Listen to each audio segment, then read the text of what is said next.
Well, hello, my ghosts, ghouls, and goblins alike. For October, we're going to be doing some wonderfully spooky readings.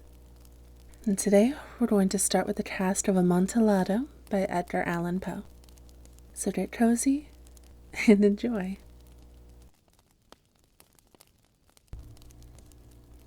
The 1,000 injuries of Fortunato I had borne as best I could. But when he ventured upon insult, I vowed revenge. You who so well know the nature of my soul will not suppose, however, that I gave utterance to a threat. At length I would be avenged. This was a point definitively settled, but the very definitiveness with which it was resolved precluded the idea of risk. I must not only punish, but punish with impunity. A wrong is unredressed when retribution overtakes its redresser. It is equally unredressed when the avenger fails to make himself felt as such to him who has done the wrong. It must be understood that neither by word nor deed had I given Fortunato cause to doubt in my goodwill. I continued, as was my wont, to smile to his face, and he did not perceive that my smile now was at the thought of his immolation. He had a weak point, this Fortunato.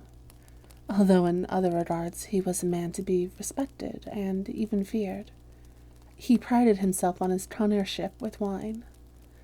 Few Italians have the true virtuoso spirit.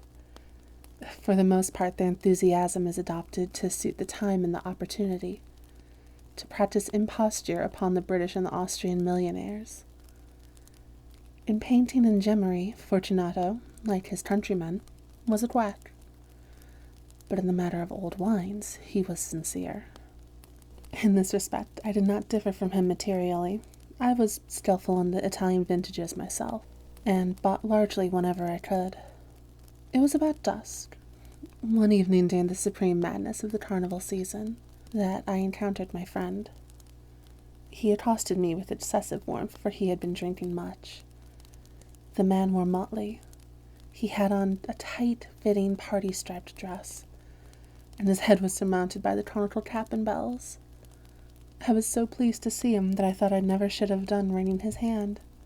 I said to him, "My dear Fortunato, you are luckily met. How remarkably well you are looking today. But I have received a pipe of what passes for Amontillado, and I have my doubts." "How?" said he. "Amontillado? A pipe? Impossible! And in the middle of Carnival." "I have my doubts," I replied. "And I was silly enough to pay the full Amontillado price without consulting you in the matter. You were not to be found, and I was fearful of losing a bargain." "Amontillado!" "I have my doubts." "Amontillado!" "And I must satisfy them." "Amontillado!" "As you are engaged, I am on my way to Lucchesi. If anyone has a critical turn, it is he. He will tell me.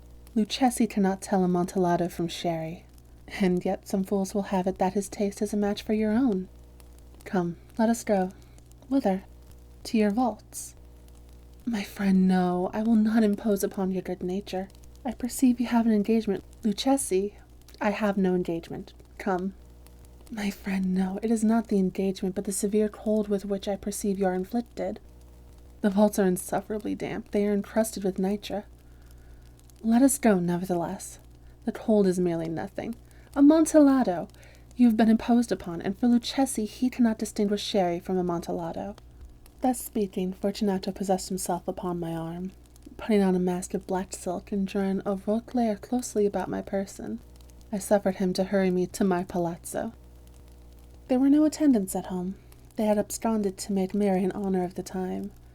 I had told them that I should not return until the morning, and had given them explicit orders not to stir from the house. These orders were sufficient, I well knew, to ensure their immediate disappearance, one and all, as soon as my back was turned. I took from their sconces 2 flambeaux, giving one to Fortunato, and bowed him through several suites of rooms to the archway that led to the vaults. I passed down a long and winding staircase, requesting him to be cautious as he followed.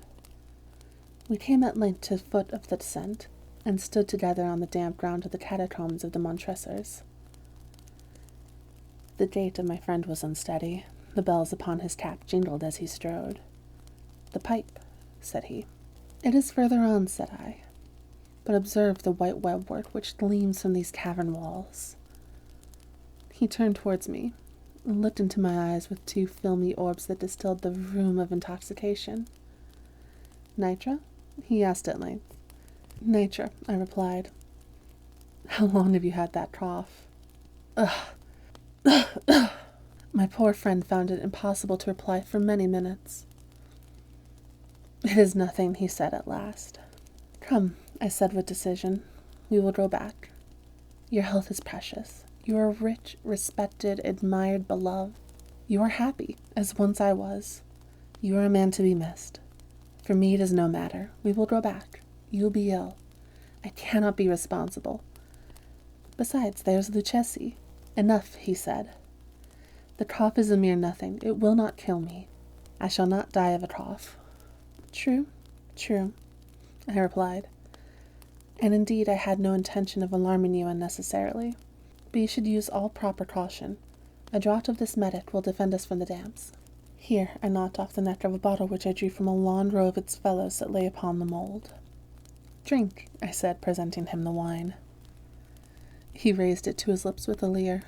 He paused and nodded to me familiarly as his bells jingled.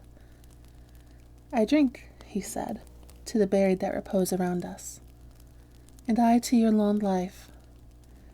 He again took my arm and we proceeded. "These vaults," he said, "are extensive." "The Montressors," I replied, "were a great and numerous family." "I forget your arms." "A huge human foot d'or, in a field azure." The foot crushes a serpent rampant, whose fangs are embedded in the heel. "And the motto?" "Nemo mi impune liceti." "Good," he said. The wine sparkled in his eyes and the bells jingled. My own fancy grew warm with the metic.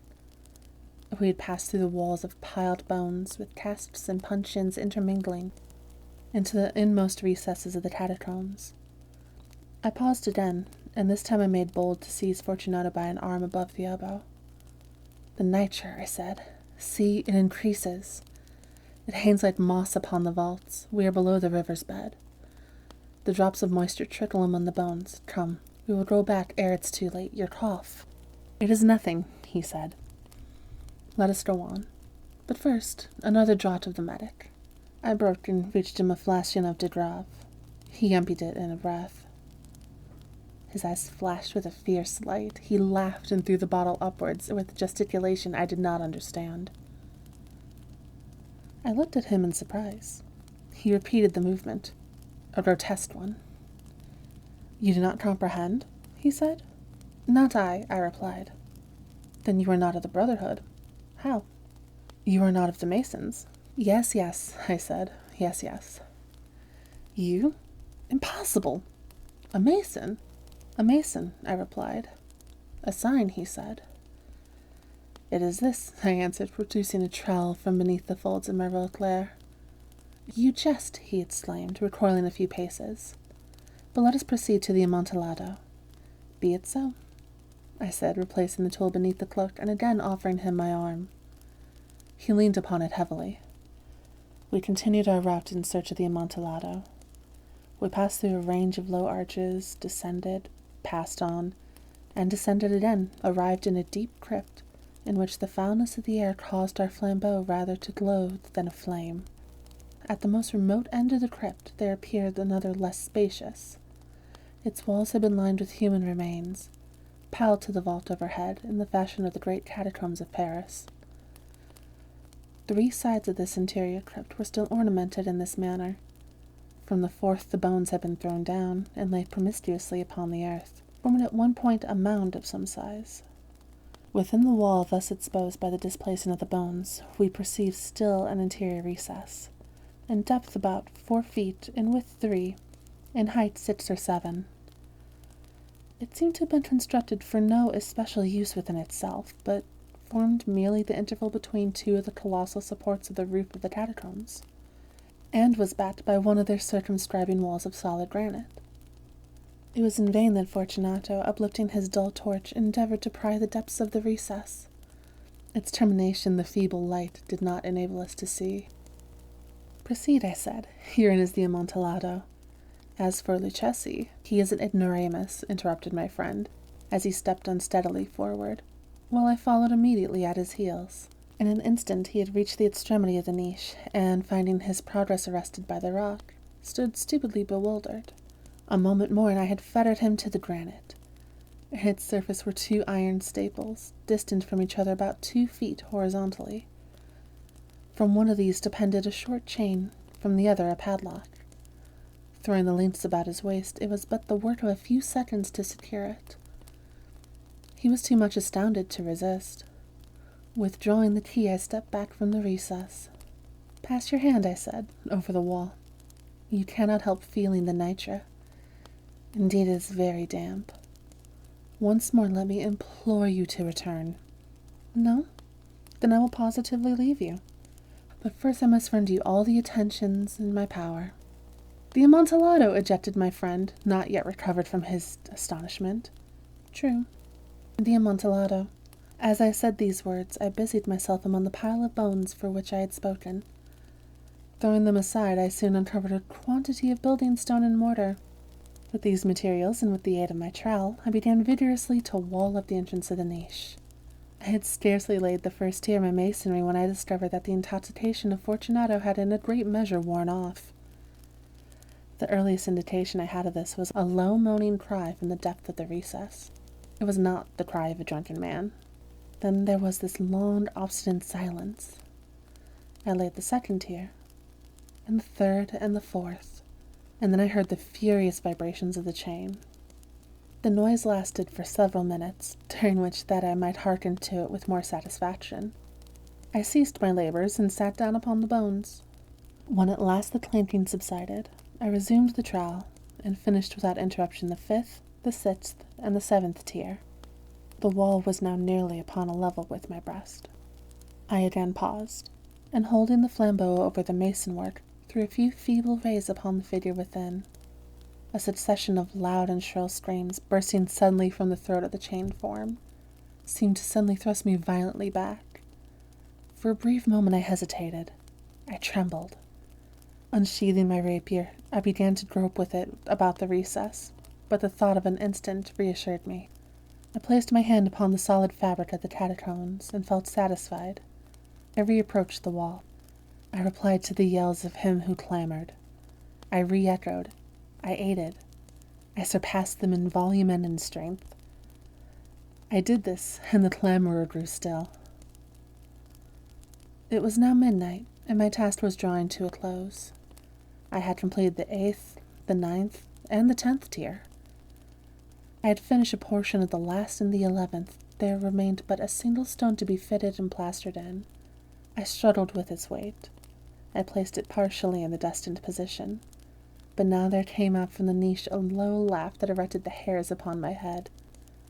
It was succeeded by a sad voice, for which I had difficulty in recognizing that of the noble Fortunato. The voice said, "A very good joke indeed, an excellent jest. We will have many a rich laugh about this at the palazzo, over our wine." "The Amontillado," I said. "Yes, the Amontillado. But is it not getting late? Will they not be waiting for us at the palazzo? The Lady Fortunato and the rest? Let us be gone." "Yes," I said. "Let us be gone." "For the love of God, Montresor." "Yes," I said. "For the love of God." But to these words I hearkened in vain for a reply. I grew impatient. I called aloud, "Fortunato." No answer. I called again, "Fortunato." No answer still. I thrust a torch through the remaining aperture and let it fall within. There came forth in return only a jingling of bells. My heart grew sick, on account of the dampness of the catacombs. I hastened to make an end of my labor. I forced the last stone in position. I plastered it up. Against the new masonry, I re-erected the old rampart of bones. For the half a century, no mortal had disturbed them. In pace requiescat.